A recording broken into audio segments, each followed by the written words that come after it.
Office workers of Reddit. Why do you hate that one coworker so much? What does Husha do? Story 1. She has the thermostat in her office. She opens her window because it gets too hot. The cool air makes the thermostat think it needs to produce more heat and roast the rest of the office. I've talked to her about it multiple times, and she does not understand the concept for some reason. Story 2. She uses her spoon to scrape the bottom of the yogurt cup for literally 10 minutes. This also takes off her shoes and cuts her toenails in her cubicle. Edit 12:42 p.m. Eastern Standard Time. She's clipping her toenails right now. Should I take her picture? God, I hate this. Story 3. She doesn't want to improve anything. She will vehemently fight any new initiatives and everything that in any way requires her to do something differently. Obviously, she fought a hard and completely idiotic fight against digitalization. Try to convince others that we should still print the sometimes 1,000-page cases we have. Worst part about this is the fact that digitalization is government mandated and completely mandatory for everyone, but older folks with no understanding will do that. What really gets me is when she refuses to learn something where it will already earn itself the first time she uses it. She will print out a whole casement, 300 pages, and do redacting by hand, and then scan in everything. That can take hours, sometimes several work days, and a rainforest in paper. Now, take Adobe's redacting program. You can do the same in maybe 30 minutes to 1 hour. Learning to do it takes 3 to 5 minutes if you teach it to someone with a learning disability. Worst part is, it is deemed unsafe for personal information as redacting by hand sometimes leaves information on the paper. She still refuses. Also, she will give handwritten notes to our student helpers for them to send it out. It is not directions which the student can then use to write their own letter. She spends longer handwriting the stuff than it would take her to write on her computer and send herself. Story 4. There's a guy I work with who, while very nice and polite, has more annoying habits rolled into one person than anyone I've ever seen. Taken individually, they aren't too bad, and I realize describing them that they seem petty, but they add up over the days and years I've worked with him. He prides himself on efficiency, but spends a day and a half writing out step-by-step instructions that amount to run a search. Literally, 52 individual steps. He frequently wastes more time trying to come up with more efficient methods than actually working. His methods are rarely more efficient, or not more efficient enough to justify the time spent coming up with them. For some reason, he insists on saying right mouse instead of right click when talking about where to click. He's a nexus of ambient noise. In a quiet office, you'll hear him at various times tapping his ring on his coffee cup, drumming his fingers, huffing loudly, talking to himself, and slapping himself. Yes, slapping himself lightly, mind you, while the rest of us drink coffee or soda to stay awake. He apparently is immune to caffeine. Instead, he eats microwave popcorn and drinks hot water. We have to explain to new people that when he says, ugh, it's going to be a popcorn day, it means he's tired and popcorn is a stimulant. He uses the phrase better living through chemistry every single time anyone takes an aspirin or takes cough medicine. He never rounds up or down when discussing time. I got to leave today at 4:47 p.m. to catch the bus. There are probably more I could come up with, but those are the bigger ones. Edit thank you to my anonymous benefactor, who I imagine is somewhere out there sitting next to someone very similar. Also, bonus gripes that I included in a reply below you may have missed. He calls his yogurt yogi. When he finishes eating his yogi, he stares into the bottom of the cup and quietly mumbles to himself, yum, yum, yum. He's 59 years old. He loudly chomps on carrots and celery all day, every day. He calls it his rabbit food and says he has to eat continuously to keep the furnace going. Story 5. He sends emails to everyone in the department on the shared workstation using all caps and leaves the caps lock on. We have case-sensitive passwords. TO log into the system. Edit okay guys, I get it. I can remap the caps lock key. Story 6. Cindy is a perpetual victim and manipulates situations to make herself a victim. She chooses to be miserable and wants everyone else to be miserable as well. At work, Cindy complains about everything and everyone to the supervisors. However, every single thing she complains about is something she is also guilty of doing. If we try to point that out to her, we're being mean to her. It's maddening. She also loves to specifically target individuals. For example, Cindy complained about someone not following the dress code to get that person in trouble. A memo went out to everyone reminding us of the rules. Cindy then started complaining about things she could no longer wear. Somehow, Cindy's the victim. When I moved to a different cubicle, Cindy asked me if it was because of her. It had nothing to do with her. I told her no, not good enough. Cindy then went to the supervisor and cried about how I moved to a new cube because of her. The supervisor had to talk to me about it. Cindy made herself a victim. Cindy's recent target is a coworker who reconciled with boyfriend and is really happy. We're not allowed to be happy. When that coworker went on vacation, Cindy went to the supervisors with false accusations of her not doing her job. We tipped off the coworker when she came back about Cindy's shenanigans and told her to ignore Cindy. Not good enough. Cindy's not getting enough attention over it. So she's blocked the coworker on Facebook and won't speak to her at work. However, Cindy is telling everyone the coworker is mad at her. Cindy is the victim. Shut your pie hole, Cindy. You're a pathetic bully. You're not a victim. Story 7. She is completely oblivious to everything else going on. She will stroll into someone's cube to talk about the most random thing and not realize that we're on the phone or have headphones on or working with a sense of urgency. My boss had an urgent task for me one day, something that needed to be completed in the next 15 minutes. I jumped right on it, and he was walking back and forth between my desk and his to give me the right information. I'm dialing the phone when she walks into my cube. Do you know about this order? And hand me a post-it with random numbers that looks like our order numbers. No, but he'll take a look at it. Just give me a few minutes and try to do something real quick for boss. I continue dialing the number, and she just starts talking about something written on my whiteboard. Oh, so-and-so was also working on that. Did you know that? It's about some parts that... And my boss slides around her to hand me some papers, and then leaves to go get something else. We are working quickly, but she is completely oblivious. The phone is now ringing, and she is still asking me questions, and my boss is waiting on the edge of my cube. I finally say, hey, I gotta make this call, thanks. And she just continues her sentence as she turns and walks down the hall to her desk, still talking to herself. Story 8, I really need my hours. Goes home early every chance she gets, arrives late, calls into work. I don't know why I'm always doing task. Hey, I want to do task B sometimes. When she gets put on task B, wants to do task A again. And generally when she's on the job, she's making some kind of careless mistake that gets everything behind schedule, or is spending more time gossiping and socializing than she's actually working. Any actual work she does is the bare minimum. He starts every sentence with I and is the most self-centered person I've ever met. Also, he won't turn off the stupid noise his phone makes when he is texting, that popping noise when you touch each keys. Working in close quarters makes people petty and am not immune, haha. Story 9, he bikes 6 miles to work in the 100-degree Texas heat. Our office doesn't have a shower, so he comes in drenched in sweat as we're starting our stand-ups and demos. Smelling of foul sweat and BO, he's been known to sweat directly on people since he air dries, and it takes him a while to dry off. His BO is atrocious. Story 10, she refuses to take a day off work sick. Her nose was pouring snot. She was coughing and sneezing every 10 minutes but refused to go home. It grinds my gears as she was spreading her Germany and being less productive for longer than necessary. Story 11, he takes a tester bottle of cologne and sprays it all over, neck, wrist. He unbuttons his shirt and sprays it in there. Then he coats his sweater in it. Story 12, I had this coworker once who would always bring in a Tupperware of white rice. Nothing wrong with that, except she would eat the rice one grain at a time at a totally disproportionate decibel level. She would chomp, slurp, and smack up each grain of rice, and her cheeks would bulge out like she was eating a lot of food. But it was just a single grain. It would take her nearly a whole hour every day to get through all her rice. She would talk while her mouth was full, too. It was a visual and audio nightmare. Edited for clarity, I realized this was confusing. She didn't chew and swallow one grain at a time. She put one grain in her mouth at a time, but didn't swallow, gathering dozens of single rice grains in her mouth one at a time, but continuously adding more one by one. Even when she only had just put in the first rice grain, she still puffed out her cheeks like she was chewing a lot of food. So when she had top of her mouth full, it was from her putting rice in her mouth, one grain by one grain. I've never seen anyone eat like that. It was distracting.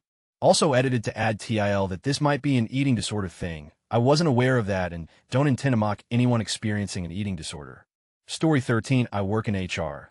When we have people coming in for an interview, my colleague talks first to them, escorts them to my office. We have a lot of people coming in way away before the interview, but God damn it, Melissa, if I have an appointment on 3, don't send them to my office at 230. Tell them to wait.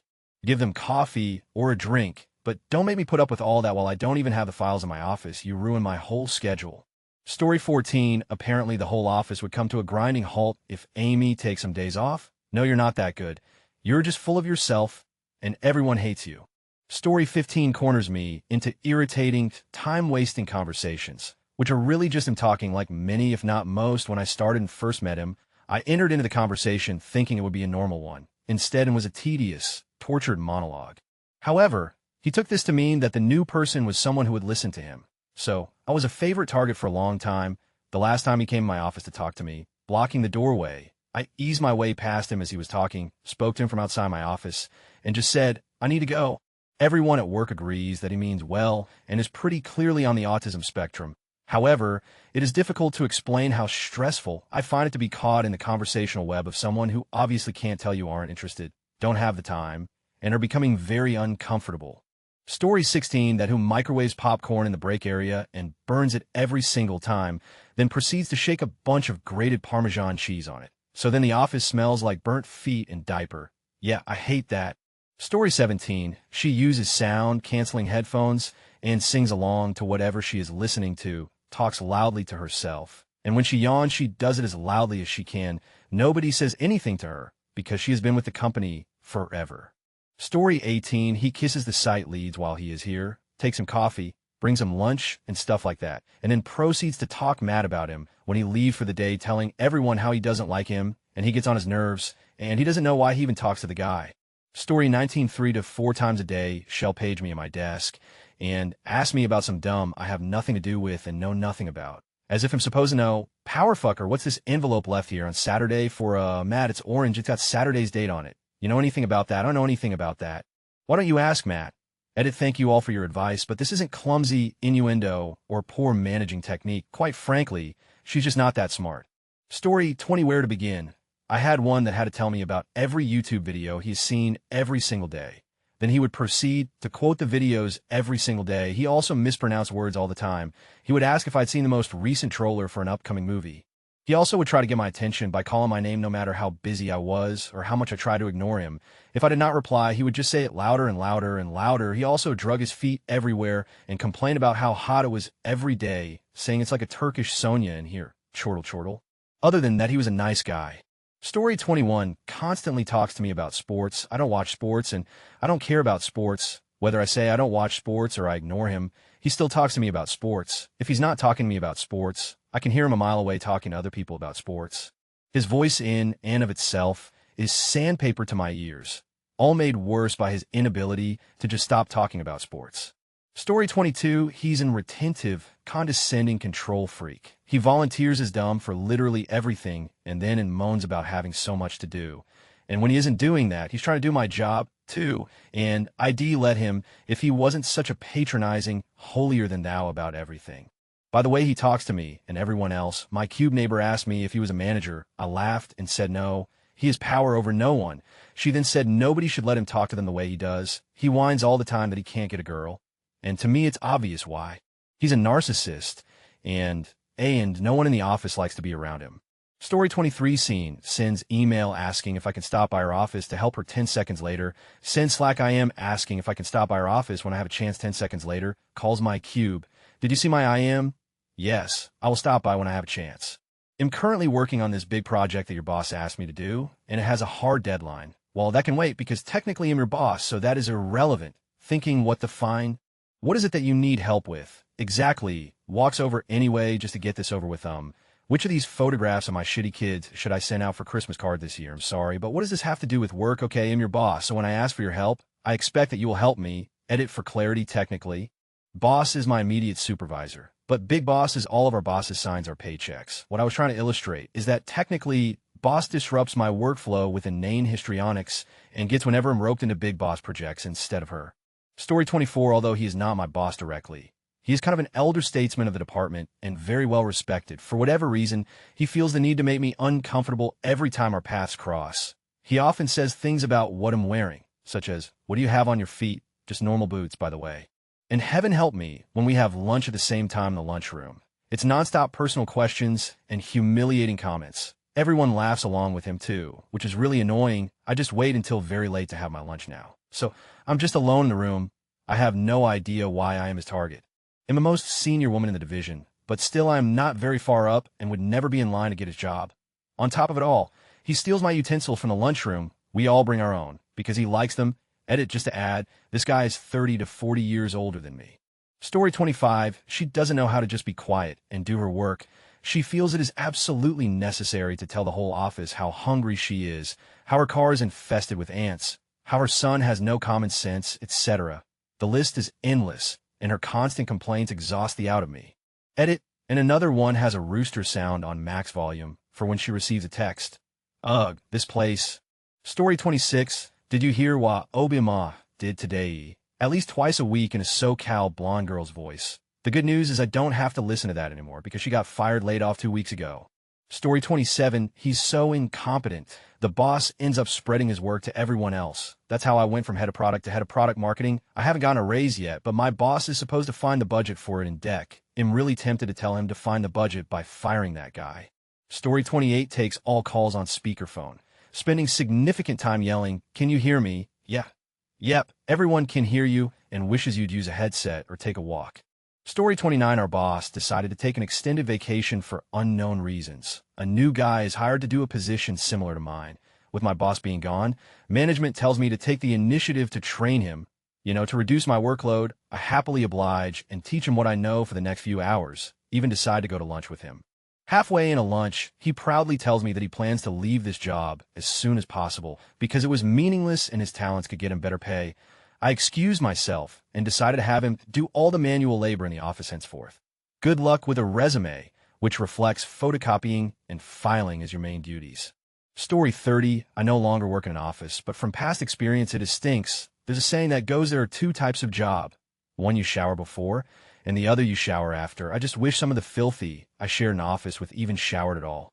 If you're in a room with 30 other people all day, throwing more aftershave onto your stink is going to make people very, very annoyed at you. Oh, and brush your teeth once in a while if you must eat dog turd, which I assume is what has been going on, because no living human's mouth should smell like that. It's not even early. You start at 9 and live 30 minutes away. You slovenly, and you smell like you just got out of bed and put on last week's old shirt, then rolled around in a pile of festering garbage.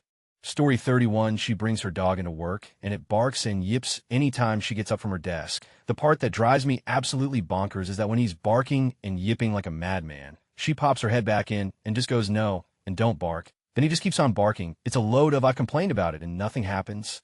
Story 32, there are these chicks in the office that'll try to hook up with almost any guy around their age in the office, regardless of if they're in a relationship or not.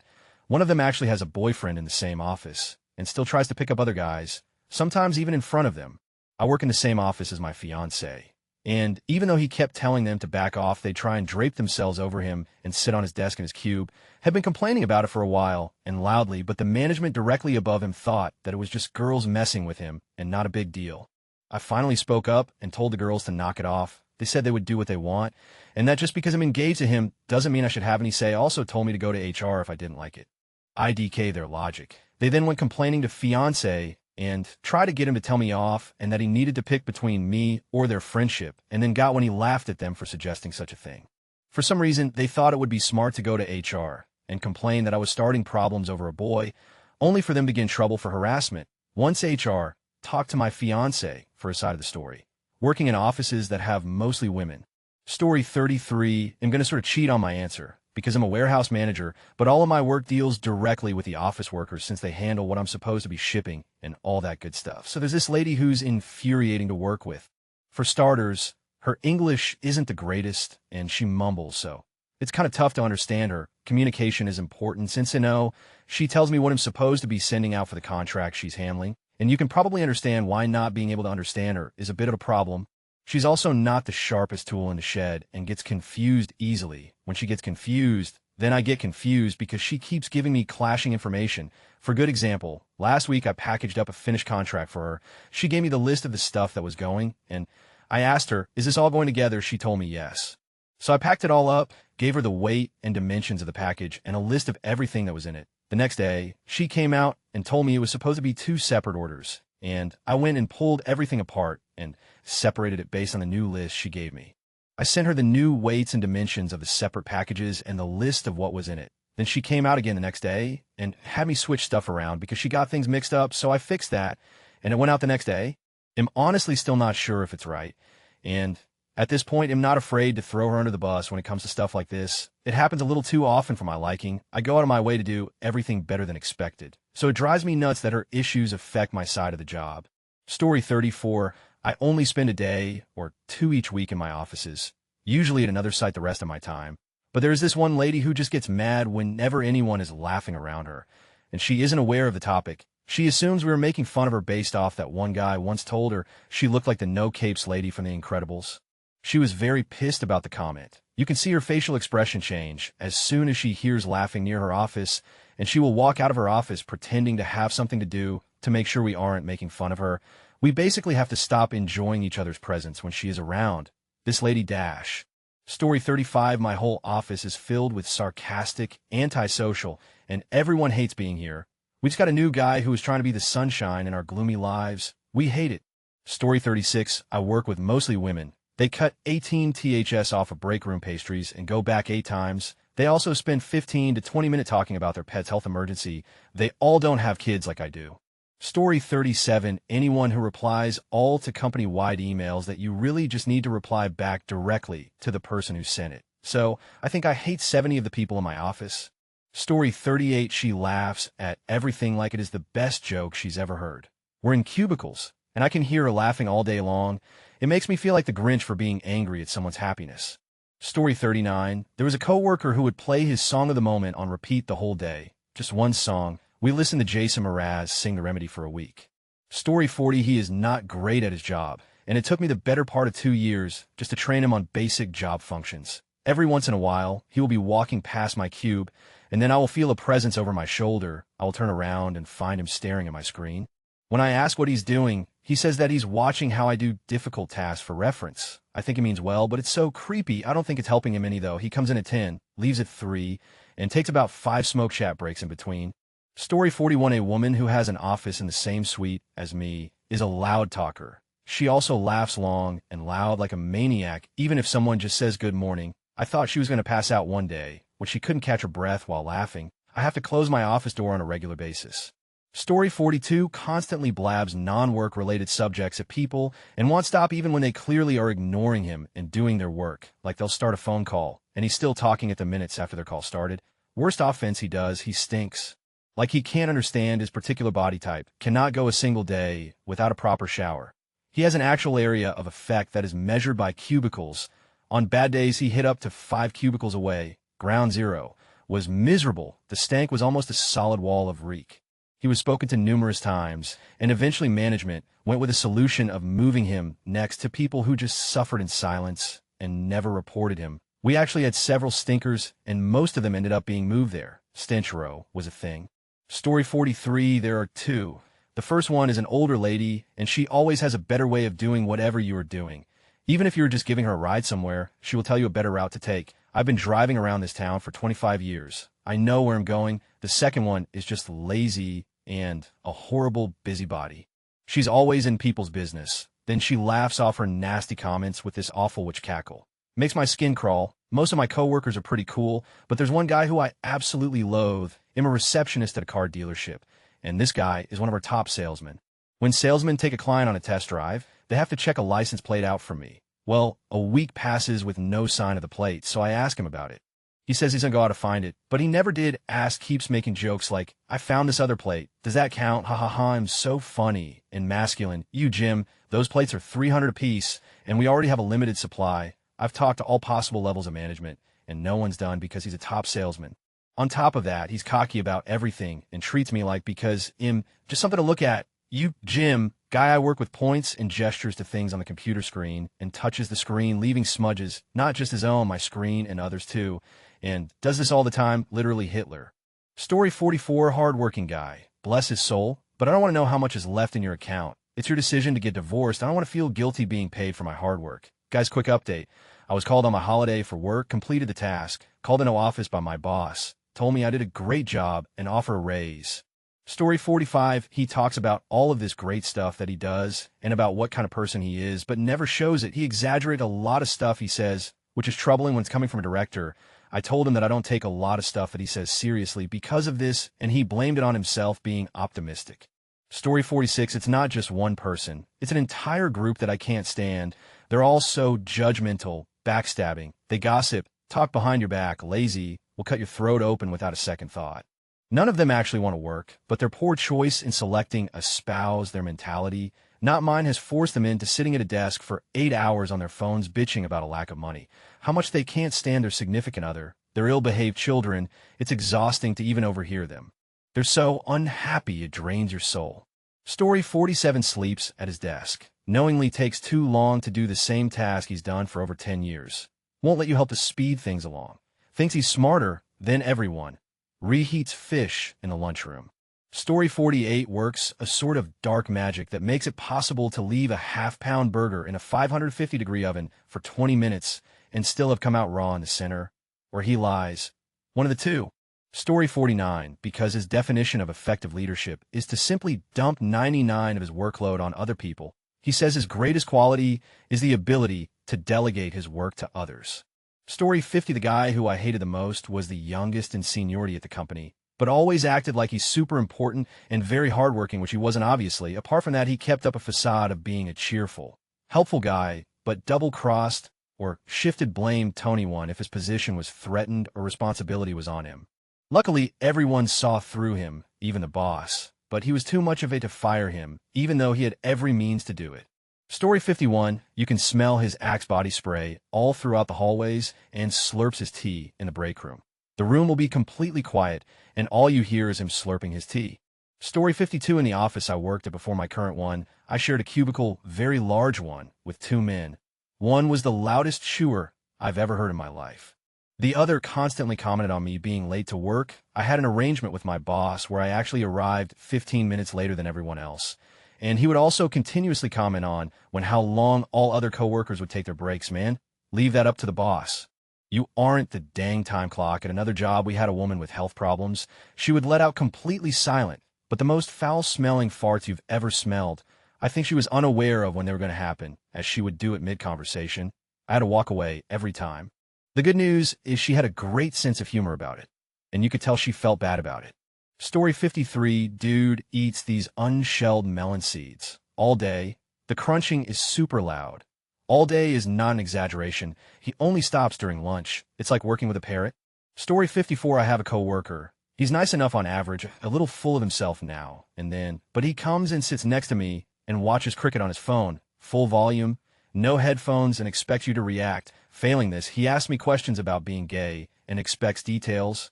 Story 55, I have several. The bathroom talker, the woman that uses her speakerphone without closing the door, the guy that stands outside of my office door until I'm off the phone or done with whoever is in my office, the guy that drags out meetings to ask stupid questions that should be handled offline, the popcorn burning, which then there is Dumb Dave.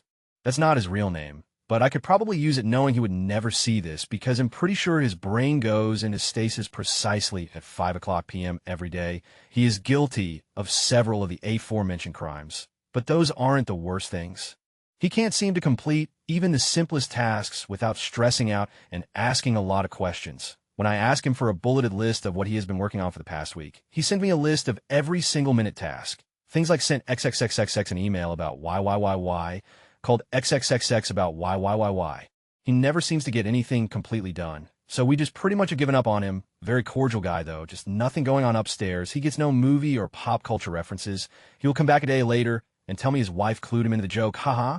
He was in the army for 20 years, and some folks say that's what made him this way. Maybe so. He has been basically a chair warmer for the last 18 months. He has a long commute, so he recently told me he is looking for a new job and wants to use me for a reference. You got it, buddy.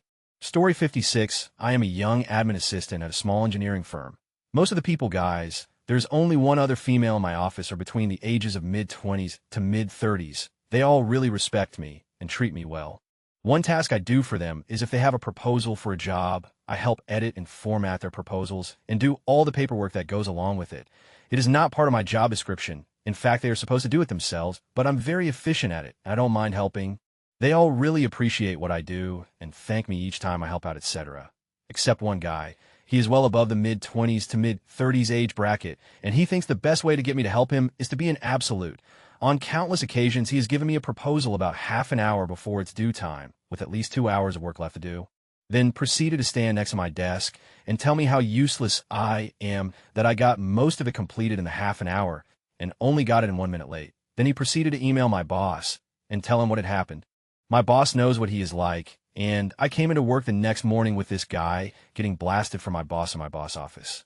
I could hear things along the lines of she doesn't have to help you, so I will encourage her to tell you to get stuffed if you pull something like that again. Maybe if you were nice to her instead of being, and she would be happy to help you, etc. Luckily, I have a great, supportive boss, but I just want to punch this guy in his dumb face every time I see him. To add on to that, in my first week, I had to organize new work shirt for everyone. His response will only get one if you promise to come over and iron it for me. UHHWTF, dude. Creepy. Try not being a misogynistic in this day and age. It might make less of the office think you're edit formatting.